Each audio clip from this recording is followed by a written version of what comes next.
I would love to do the Craig Jones Invitational, 3 5-minute rounds, 5-5s. Yeah, there's a wall. It's just like MMA, so it'd be awesome. I definitely want to do more during my fighting career, and once I'm done, definitely. Guys, this is Sean with PDMA, and today we're going to talk about a phenomenon that I've been seeing happening more and more lately, and that's MMA fighters stepping into the world of professional grappling. Now, this is no new phenomenon that's been happening. This isn't unprecedented or anything like that, but I've been seeing a lot lately, specifically this weekend at UFC Vegas 97. In a couple of the post-fight interviews, some interesting things were said by some of the fighters. So we're going to go over that. We're going to look at the role that professional grappling is playing in modern MMA. We're going to take a look at some MMA fighters who are already dipping their toes into the professional grappling world. So it's not like fighters getting into professional grappling is some sort of like crazy new phenomenon that's happening and completely unprecedented. No, this has been happening for a long time. And as we all know, there's been a lot of people who have come over from the professional grappling scene into professional MMA, and now I just think we're starting to see a little bit more of a crossover effect, whereas people previously would step out of that grappling world into MMA, and then maybe on the rare occasion, the opposite way around. Now we're seeing current UFC or high-level organization fighters having interest in going into legitimate professional grappling organizations. And to be honest with you, some of them are doing pretty good. So before we get into exactly what I heard at those UFC post-fight interviews that I was talking about, let's talk about something that happened recently in this MMA grappling crossover world. And that's what happened with Mackenzie Dern at CJI. Now, for those of you that only know Mackenzie Dern through MMA, you might not realize it, but she has a pretty extensive grappling background. She's had a lot of success at ADCC, before she decided to transition her career over to focusing on MMA. And at this CJI, she took on Fionn Davies, one of the best jiu-jitsu practitioners alive. She ended up losing, but the fact that she was there and she was chosen, I think says a lot about where we're at with this grappling MMA crossover.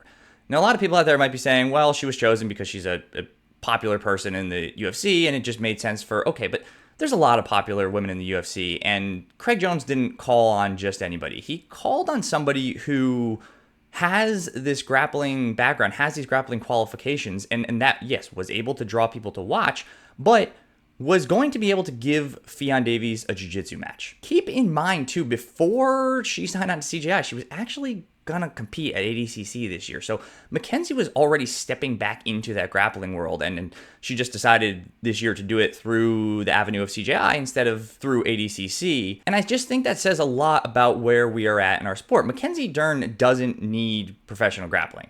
And now, again, some of you might be out there, the naysayers saying, oh, she just did it for the money, she did it for this, that, the other thing. And she's like, okay, maybe, like, I don't know. I don't know what I'm behind the scenes. I don't know how much she got paid. But the fact that there was a high-level UFC presence at a high-visibility grappling event, it really kind of says a lot about where we're at with this. So what does that mean? Well, I'll tell you what that means. It means that these MMA guys are looking at professional grappling like a viable way to either make money or to build their presence, and that grappling is in a spot where it can actually do that for these guys. So what I heard in the UFC Vegas 97 post-fight press conferences came from 3 of the fighters specifically, and that was Sean Brady, Andre Petroski, and Gilbert Burns. So at some point during the pre or post-fight interview, all 3 of those fighters mentioned that they were interested in doing professional grappling matches. Now, this shouldn't really come as a shock to anybody knowing these 3 fighters. You have Sean Brady, who has done multiple professional grappling events before. Now, Sean doesn't have like the accolades of an ADCC champion, but I don't think anybody's really questioning Sean Brady. I actually know a lot of Sean Brady's training partners. I know a lot of people that train with him, and I know a lot of the very high-level people that are very credentialed that he's trained with that all say the same exact thing. He's one of the best grapplers they know, MMA or just pure jiu-jitsu. And if you look at his record, he has a win against Ben Saunders. He submitted him, and he has a win against Craig Jones. Now, I know there was some controversy with that. The Fury Pro Grappling thing with Craig Jones, the rule set this, the Stalin. Look, he's got to win on Craig Jones. And Chael Sonnen puts this to best. It's just like, he has a win on Craig Jones, okay? Even if you thought it was like a tie, like, how many other people are going to step in there and tie Craig? It's just not going to happen. So Sean Brady's grappling accolades are, I mean, they're about as good as you can get for a guy who's never done high-level ADCC or IBJJF.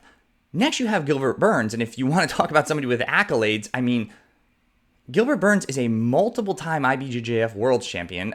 He's placed at numerous other IBJJF events. He's got third place at ADCC. I mean, that's about as deep and as legitimate of an accolade list as you can get. And then you have Andre Petroski, who, again, is showcasing his grappling in the UFC. And just like Sean, he might not have the accolades of an ADCC champion or an IBJJF champion, but Andre Petroski's been wrestling since he was 4 years old. He had a very successful college wrestling career. His jiu-jitsu is very, very high level. And I know this because, and I'm being biased here, I see Andre a lot. I'm definitely not like one of his training partners or anything like that, but we're pretty different sizes. But we're in the same room a lot. We have a lot of mutual friends. I know the guys he trains with. They're all super high level, and I've seen how he holds up. Now, of course, that's in the gym. It's not in competition. Totally different things. I understand.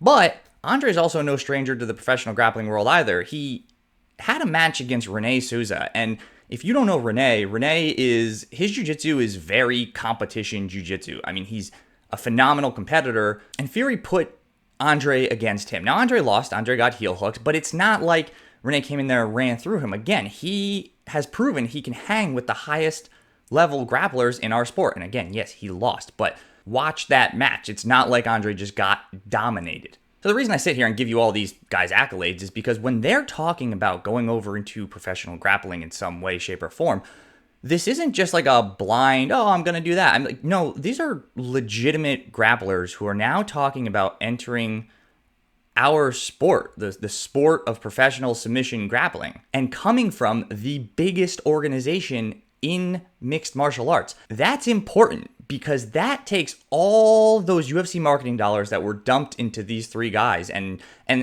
this UFC Vegas I'm talking about, you want to talk about UFC marketing dollars, Sean Brady and Gilbert Burns were on the poster. They were MMA fighters on the UFC poster. Their faces were advertising this event. I just think that says so much about how our sport is growing. It's attracting these guys who are literally on the poster of the biggest organization in mixed martial arts. And these guys are far from the only UFC fighters talking about this. I mean, look at somebody like Aljamain Sterling. He competed at Polaris and beat Mike Grundy.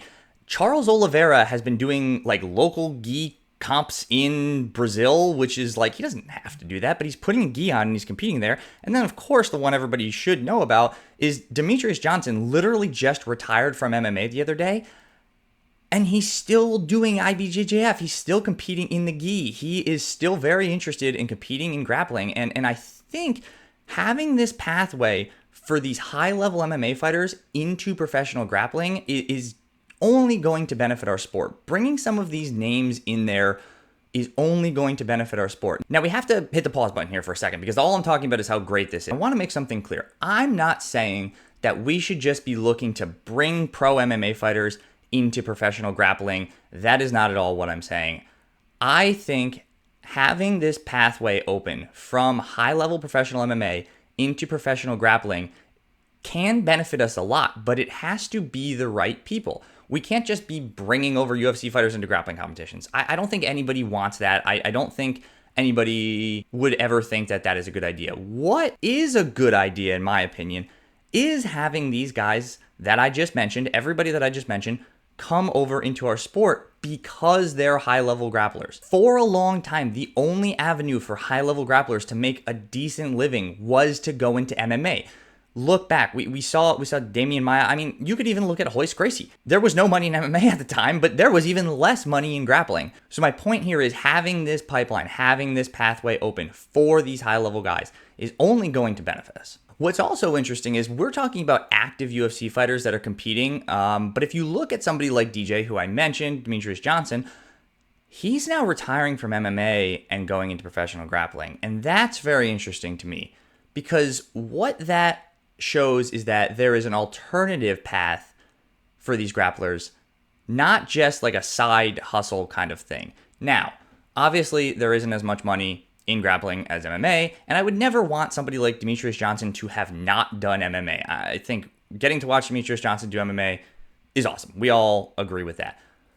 But there are some extenuating circumstances that you guys might not be aware of where this can actually really benefit the competitors and it can benefit us as fans. And I want to draw your attention to the Amanda Leve story. Now, if you don't know Amanda Leve's story, I'm going to give a synopsis, but I'd highly recommend checking out her talk about it, checking out her say it in her own words, because I can tell the story from my point of view, but only she can tell it from her eyes. And basically what happened with Amanda Leve, if you're not familiar, she was a very, very skilled, is a very, very skilled MMA fighter. She was 2-0 in the PFL, and she was just wrecking girls.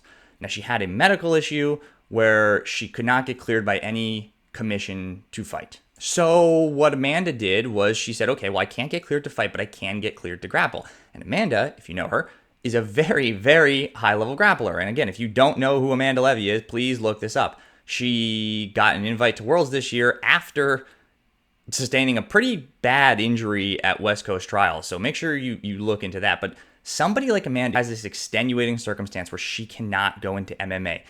Because she's a high-level grappler, now we have this grappling path open for somebody like her, where we as fans still get to watch her perform. She still gets to compete professionally in a combat sport. So kind of everybody wins. Of course, I don't know if that's how she feels about it, but for me as a fan, that is how I feel. There are organizations out there who are taking these MMA fighters and putting them in professional grappling situations. What's really great about this pipeline is that it seems like the UFC specifically is okay with their fighters competing in professional grappling as long as there are particular stipulations, which I think is, it's fair when you're an organization bringing in that much money and these people are it's a business. They have to run the business. But I want to point out organizations like Fury Pro Grappling, which I pointed out before, because their kind of whole thing is they have these cards with great grapplers on them, and then they pepper in UFC fighters who are also good at grappling. I mean, we've seen Pat Sabatini on these. We've seen Joe Pyfer on these. We've seen the Dawkins brothers on these. These are legitimate professional MMA fighters who get a chance to grapple on a big stage with, of course, the permission and support of their organization. It really benefits everybody involved. So I hope as time goes on, we actually get to see more of this kind of thing happening. Not peppering UFC fighters into grappling cards just to get the draw. That's not what I'm saying. I'm not interested in seeing a UFC fighter whose grappling is not up to par, and we have seen that happen. I'm not going to name names here, but it's happened. So that's going to be it for today. But before we go, guys, let me know in the comments, do you think that this professional grappling MMA kind of crossover is a good thing for our sport? Do you think maybe these people should stay in their own lane? I don't know. Let me know what you guys think. Also, let me know which UFC fighters you want to see do more professional grappling, if that's what you want to see. Personally, because I'm biased, I want to see Sean Brady and I want to see Aljo Petroski do more grappling. And I really want to see Pat Sabatini do more grappling. If you haven't seen his grappling matches on Fury, please go look them up. Also, let me know which grapplers you want to see. I'm curious who you guys think would do good against these UFC guys. If you guys like this kind of content and want more submission grappling, current events, match breakdowns, jiu-jitsu history, the whole like of it, please hit that subscribe button. That helps me know that you're enjoying this content and I should be making more of it. On that note, I just want to say thank you very much for watching, and I will see you guys next time.